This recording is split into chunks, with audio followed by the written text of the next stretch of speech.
시작하겠습니다. 그래서 우리가 지금 하는 게 뭐냐면, 미국의 이제 이민의 역사를 쭉 보면서, 앵글로 섹슨이 아닌 다른 민족이나 인종에 대해서 미국이 어떤 태도를 취하는가를 보는 거고요. 간단히 요약하면, 아일랜드, 프랑스, 이탈리아, 독일, 이런 같은 백인 계통에게는 관대한 정책을 통해서 적극적으로 미국 사회의 일원으로 받아들이는 정책을 했고, 인디언이라든지 중국인이라든지 흑인이라든지 일본인도 나오는데요. 대해서는 그들의 영향력을 최소화하거나 이민을 좀 최소화하면서 동화 정책을 한 거예요. 그러니까 소극적인 동화 정책을 했다고 보면 되는 거예요. 그래서 이번에는 일본에 대해서 어떻게 했는지 보겠습니다. 그래서 이거는 이창률 동지가 한번 읽어봐 주세요. 진주만 공습 이후 일본계 미국인에 대한 공포심과 적개심이 높아졌다. 진주만 공습에 참가한 전투기가 하와이에 불시착하였는데 일본계 미국인들이 일본군 조종사를 보호하려다 하와이 원주민을 사살하였다. 일부 일본계 미국인들은 일본군에 입대하였고 일본 본국에 충성을 서약하는 경우도 빈번하였다. 반대로 일부 일본계는 자신들이 미국인으로서 충성을 다한다는 의지를 보이기 위해 미군에 지원하였다. 미군은 이들을 의심하여 일본과의 전쟁에 투입하지 않고 유럽 전선에 투입하였다. 프랭클린 D. 루즈벨트 대통령은 1942년 적성국 출신의 미국인들을 강제로 이주시키거나 수용시키는 행정명령 9066호에 서명하였다. 독일계와 이탈리아계도 형식상 수용 대상이었지만 주 대상은 일본계였다. 12만 명의 일본인이 강제 수용되었으며 이들의 재산은 사실상 몰수되었다. 이들은 전쟁 후 석방되었지만 대부분 재산을 되찾지 못하였다. 일부는 수용소에서 탈출하려다 사살당하였다. 네, 그래서 일본은 이제 하와이죠. 같은 태평양에는 하와이에서 문제가 많이 일어났어요. 본토에서도 문제가 일어났지만, 그래서 영화도 나왔어요. 이 영화. 우리 정말 진주만 공습 사건 있었지 않습니까? 그때 이제 일본의 항공모함이 하와이 근처까지 와가지고 기습을 한 건데요. 그 중에 한 대가 불시착을 해서 조종사가 부상을 입었는데 동굴에 숨었는데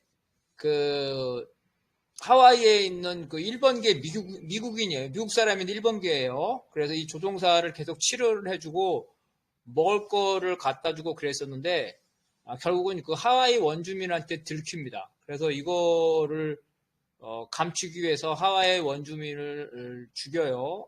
죽이면서 결국은 이게 들통이 나서 미국이 뒤집어지죠. 당연히 이제 뒤집어질 수밖에 없는 커다란 사건이죠. 그래서 이 미국에 있는 일본계 미국인들을 어떻게 할 것이냐에 대한 문제가 많이 생겼고, 그래서 여기 나온 것처럼 일부는 충성맹세도 했지만 또 일부는 이중첩자로 하기도 하고 이런 문제가 많이 생겼다는 거예요. 그러면서 결국은 이제 일본인을 강제로 수용하는 그러한 법이 만들었고, 그래서 형식적으로는 2차 대전의 적대국이었던 독일과 이탈리아도 포함됐지만 주로는 이제 일본이었다는 거고, 그래서 일본인들, 미국에 있는 일본계는 일본 국적이 아니에요. 미국 국적인데 일본계를 말하는 거예요. 그래서 강제로 다 수용됐다는 거고요. 재산도 몰수당했다는 거고. 여기서 강제 수용은 그야말로 마음대로 못 나오는 이런 강제 수용에서 탈출하려다가 사살당한 이러한 경우도 있습니다. 그래서 이런 것들이 이제 인종차별이라고 볼 수도 있고 아니면 일본하고 이제 인종이 같으니까 생길 수도 있는 문제고, 우리는 비슷한 게 뭐가 있습니까? 고려인이 있죠, 고려인. 고려인이 똑같은 건데요. 그래서 우리가 일본에 합병이 돼서 독립운동하는 사람도 많이 갔고, 그 다음에 블라디보스톡에 먹고 살기 위해서 이민으로도 많이 갔는데, 1차 대전에는 일본과 러시아가 같은 편이에요. 같은 연합군이에요. 근데 2차 대전에서는 당연히 어떻게 됐냐면은, 소련은, 자, 유럽에서는 히틀러, 그 다음에 아시아에서는 일본, 이렇게 있었는데, 히틀러나 일본이나 다 구국이기 때문에 소련과 전쟁이 일어날 가능성이 많았는데, 소련의 입장에서는 그 전쟁을 늦추기 위해서, 독일 히틀러와 협약을 맺죠. 독소 불가침 조약을 맺죠. 독소 불가침 조약. 나중에 결국은 독일이 침략하지만, 일본에 대해서는 아시아에서 뭐냐면, 중립조약을 맺었어요. 그래서, 소련과 일본이 중립조약, 전쟁에, 지금, 유럽에서 먼저 전쟁이 일어났잖아요. 그래서 이 전쟁이 일어났는데 이 전쟁에 대해서 서로 개입하지 않는 중립조약을 맺었다는 거예요. 그래서 이 중립조약을 맺었다. 그리고 또 중일전쟁이 일어났잖아요. 중일전쟁. 그래서 유럽전쟁과 중일전쟁에서 소련이 중립을 취한다는 이러한 중립조약을 맺었어요. 이러다 보니까 소련이 어떤 거를 했냐면 독립군 운동을 금지시켰어요. 소련 영토에서 항일 독립군 운동을 금지시킵니다. 왜냐면은 이 사람들이 소련 영토에서 일본에 대항을 하니까 일본에서 항의를 했겠죠, 당연히. 그래서 이런 항일 독립군 운동을 금지를 시키고요. 더군다나 여기서 더 나아가서 두 가지 문제, 바로 이런 항일 독립군 문제와 또 하나는 한국인하고 일본인하고 똑같이 생겼으니까 일본에 첩자할 수 있다. 이래가지고 이제 강제로 이주시켰는데 바로 전쟁 때 바로 이제 미국에서도 이러한 유사한 사태가 벌어진 거예요. 그래서 일본이 많은 피해를 입었는데 미국이 지원을 한 푼도 안 해줬어요. 보상을. 자, 여기 2차 대전에 일본의 피해 있는데 가장 큰 피해는 원폭이죠, 원폭. 민간인이잖아요, 민간인. 지금 우리 뉴스에 보면은 이스라엘이 민간인을 폭격했다, 하마스가 폭격했다, 이렇게 민간인 폭격이잖아요. 민간인 피해자. 미국이 민간인을 수만 명을 죽였죠. 그런데 제가 일본에 갔었는데, 히로시마 원폭 피해자 모임에 갔었는데, 여기 사람들이 일본 정부에게만 손해배상을 하고 있어요. 우리나라 이 제일도포도 일본한테만 손해배상. 아니, 원폭을 터뜨린 나라는 미국인데 왜 미국한테 안 하냐? 너무 웃긴 얘기인데요. 샌프란시스코 조약이 있어요. 1953년 샌프란시스코 조약. 미국하고 일본이 맺은 조약인데 이 조약에 미국은 전쟁에 관해서 민간인이 됐든 뭐가 됐든 간에 어떠한 책임도 지지 않는다.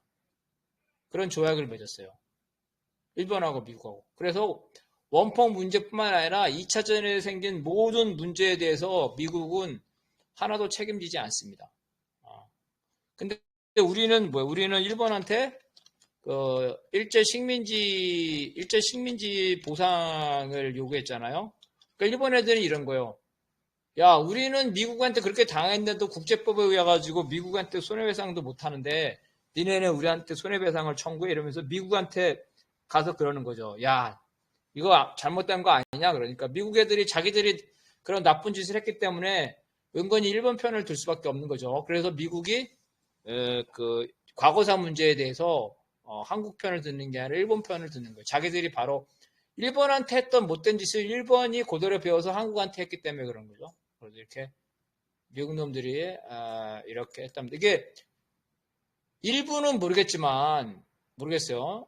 사람은 생나르지만 일부는 모르겠지만 일본인 전부를 강제 수용소에 집어넣고 재산까지 다 뺏었다는 거는 그거는 불법이라고 볼 수밖에 없죠. 자, 그 다음에 이제 그 이슬람 자, 이슬람을 봅시다.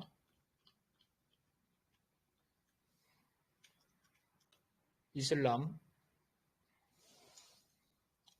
이거는 이제 윤정욱 동지가 한번 읽어봐 주실래요?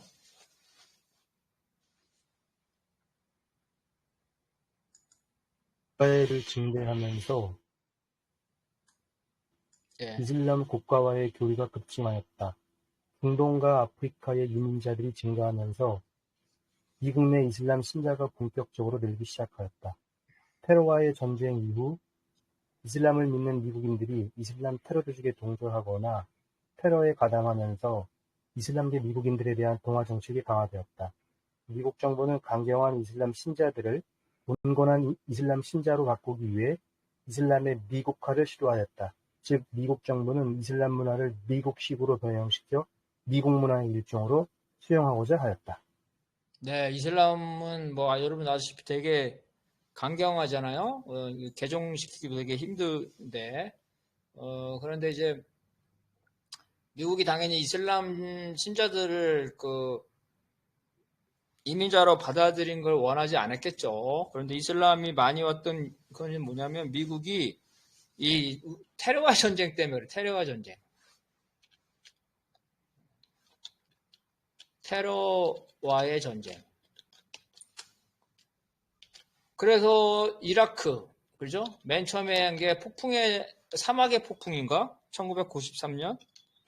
이라크 전쟁했죠. 이라크에서 2번 전쟁했죠. 아프가니스탄 전쟁했죠. 그죠? 아프가니스탄. 그 다음에 리비아. 뭐 이런 데서 되게 많이, 전쟁 무진장에 많이 했어요. 시리아. 이렇게 전쟁을 하다 보니까 어때? 거기 가서 친미국가를 만들었죠. 친미국가. 그죠? 그래서 거기 친미파를 만든 거예요. 친미파를 육성을 한 거예요. 친미파를 육성했어요. 그래서 그 나라의 친미파들이 미군하고 같이 전쟁도 해가지고 자기네 동족도 죽이고 막 이랬겠죠. 그런데 이제 미국이 세운 그런 이 미국식 국가들이 다 실패했잖아요. 아프가니스탄 다시 돌아갔고 다 실패했습니다. 그 친미 국가 지금 이라크 했는데 이라크는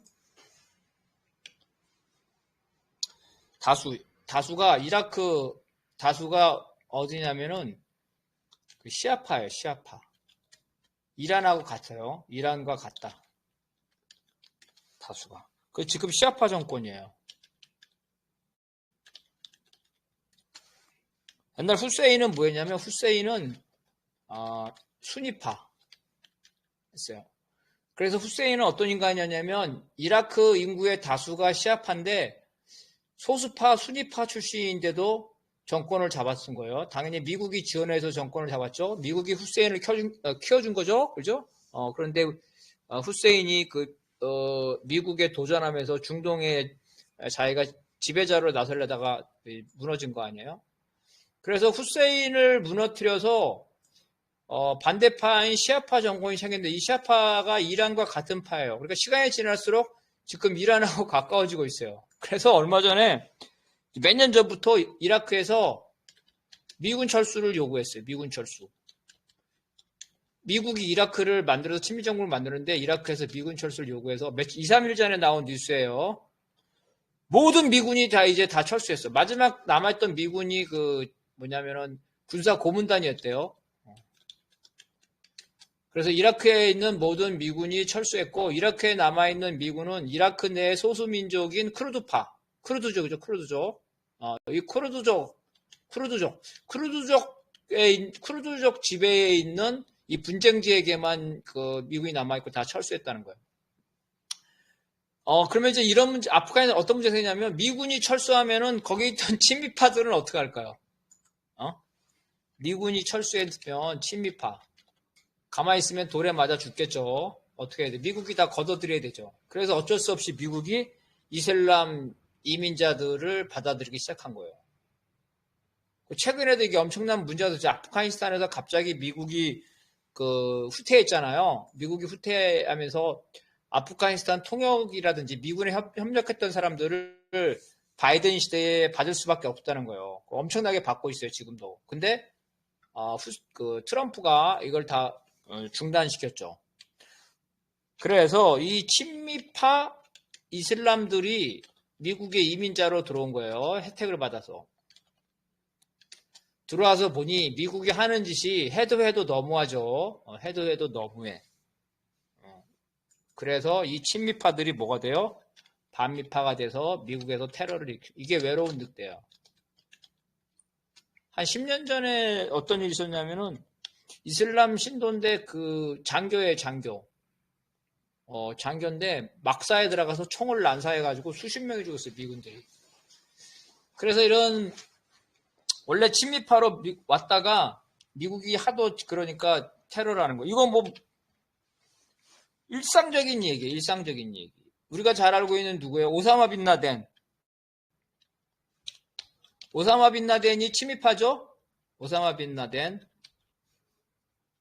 오사마 빈 라덴은 어떤 거냐면 아프가니스탄에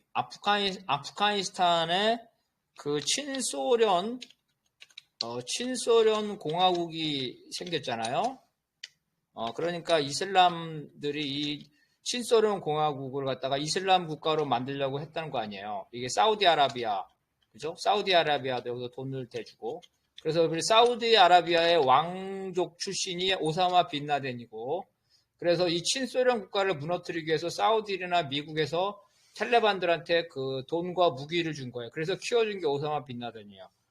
그래서 성공을 해가지고 이제 친소련 국가가 아프간에서 이제 이슬람 국가로 바뀌었죠. 탈레반 국가로 바뀌어서 오사마 빈 라덴이 사우디로 돌아왔어요.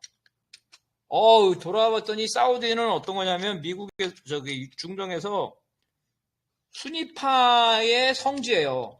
그러니까 순위파의 성지, 순위파의 종교적 성지란 말이에요. 유대인으로 치면은 이 예루살렘과 똑같은 곳이에요. 그런데 거기에 미군이 주둔하고 있어요. 예루살렘에 이슬람 군대가 주둔하고 똑같은 거죠. 그러니까 오사마 빈 라덴이 미국에 대해서 테러를 한 겁니다. 감히 우리의 성지를 니들이 점령해 나가라고. 그러니까 무슨 말이냐면 이슬람을 받아들였는데 미국 내에서 이슬람에 대한 테러가 증가하는 거예요. 문제가 되겠죠? 그래서 쫓아낼 수 없는 거잖아요. 그래서 어떻게 하냐면 바로 이슬람을 미국에 동화시키는 거야. 이슬람 문화를 미국에 동화시킨다. 여러 가지 방법이 있는데요. 이슬람 대학도 만들어요. 미국에서 이슬람 대학. 그리고 코란도 가르칩니다. 그 내용을 가르치는 거죠. 왜냐하면은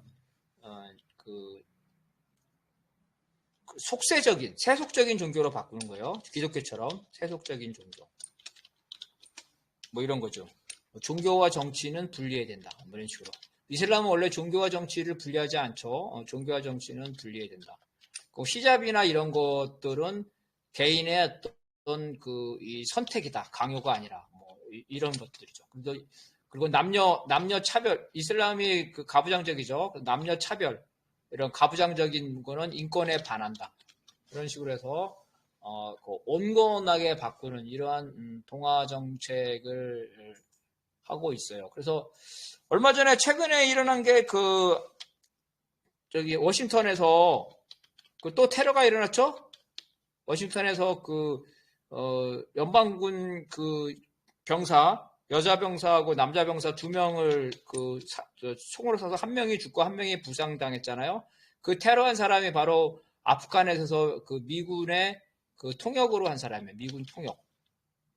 친미파죠. 아프간 친미파에서 이 사람은 들어왔고 가족들은 못 들어왔고 그런데 트럼프가 이제 자기 가족들이라든가 이슬람 쪽 아프간에서 미국에 협력했던 사람들을 못 들어오게 막으니까 이제 분노가 배신당했다는 분노로 테러를 한 건데, 근데 전반적으로 보면 미국 내 이슬람 테러는 급감했어요. 급감. 과거에는 미국 내 이슬람 외로운 늑대가 되게 많았어요. 그 외로운 늑대는 그 두 가지예요. 하나는 이런 이슬람 외부로 온 거죠. 그 다음에 하나는 반연방주의자, 무정부주의자, 그러니까 그 연방에 반대하는 이런 두 가지 이 테러인데 이슬람의 외로운 늑대가 많이 줄어들었어요. 뭐냐면 미국이 이런 정책이 어느 정도 성공을 한 거죠. 지금 트럼프가 저런 식으로 많이 하는데 옛날 같았으면 미국 내에 테러가 많이 일어나야 되는데 지금 테러가 별로 없잖아요. 나름대로 이런 정책들, 이슬람을 세속화하는 정책들이 성공을 한 거다고 볼 수가 있겠습니다. 자, 그 다음에 이거는 우리 윤종옥 동지가 한번 읽어봐 주실래요?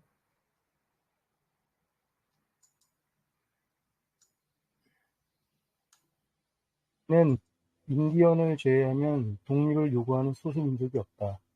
미국의 다양한 인종과 민족들은 중국, 러시아, 인도의 소수민족과 달리 미국 대륙의 토착민이 아니다. 따라서 이들 소수인종은 특정 지역에 분포하는 것이 아니라 미국 대륙 전역에 걸쳐 비교적 고르게 분포되어 있다. 데스먼트 킹에 따르면 미국의 민족주의는 다양한 문화를 고집하는 여러 인종들이 하나의 미국 국민들로서 정체성을 지니기 때문에 가능하다. 미국 사회는 여러 인종이 하나의 정체성을 가지도록 융합해주는 공동체로서의 기능, 이를테면 용광로와 같은 역할을 한다.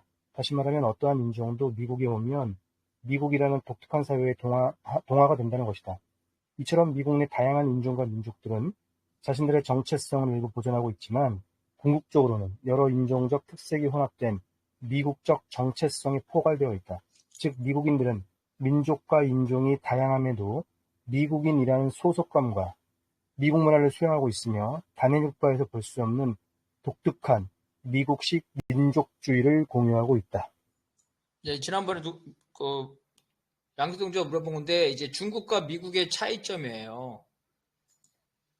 미국에서 만약에 독립전쟁이 일어났었다면 미국에서 내 독립이죠. 일부가 지역이 독립해서 분할이 됐다면 어디가 분할이 됐겠어요? 인디언들이죠, 인디언들. 그죠? 인디언들. 근데 미국이 어떻게 인디언들을 전부 다 흩어놨다 했잖아요. 아까 분산시켰댔잖아요. 어느 하나 밀집되지 않았다는 거예요. 그래서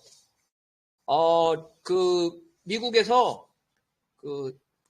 중국은 뭐 위구르라든지 티베트라든지 이렇게 해서 원래 그곳에 수천 년 동안 살던 특정 지역이 소수 인종이 특정 지역을 가지고 그래서 그 특정 지역을 상대로 해서 그 독립전쟁을 일으킬 수가 있는데 미국에서는 그렇게 할 수 있는 인종은 원래 인디언 하나밖에 없었는데 그 인디언을 다 분산시켰다는 거예요. 지금이라도 인디언을 어디 한 곳에 다 모아놓으면 그 사람들이 독립운동을 할 수 있겠죠. 없다는 거예요.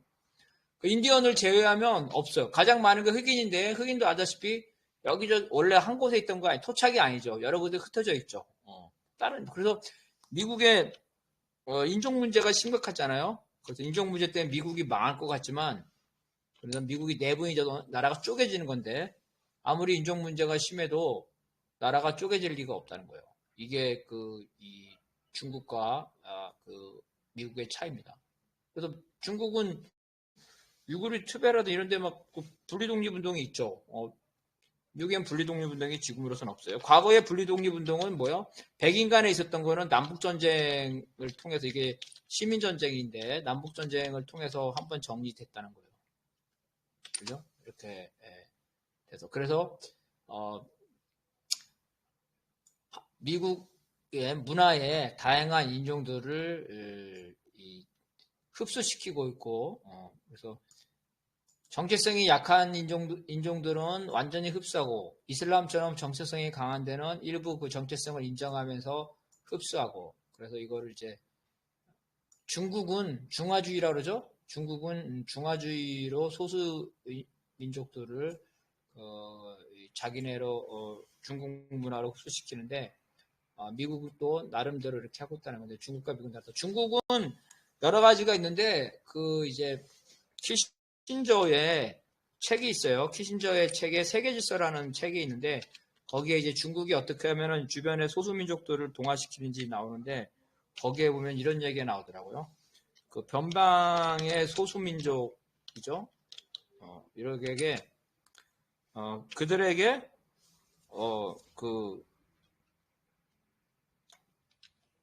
맛있는 음식을 줘라.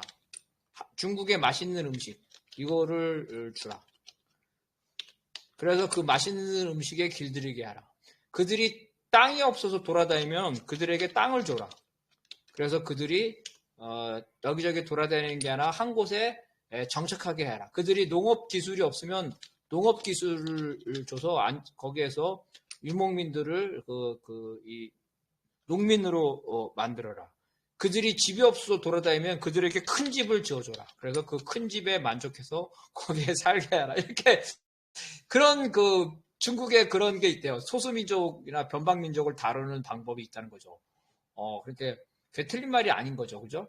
이렇게 해서 중국의 엄청난 문화나 이런 이 경제력으로 해가지고 그들을 다 흡수시켜서 중국에 저항하는 게 아니라 중국에 이 통합되게 하라는 건데 미국도 역시 일종의 그런 전략을 쓰고 있고 그 전략이 일정 부분 맞는 건데 유럽 기독교 백인에게는 해피엔딩이지만 아까 말한 대로 특히 인디언이나 인디언들에게는 비극적인 결과로 나오고 있다는 거죠.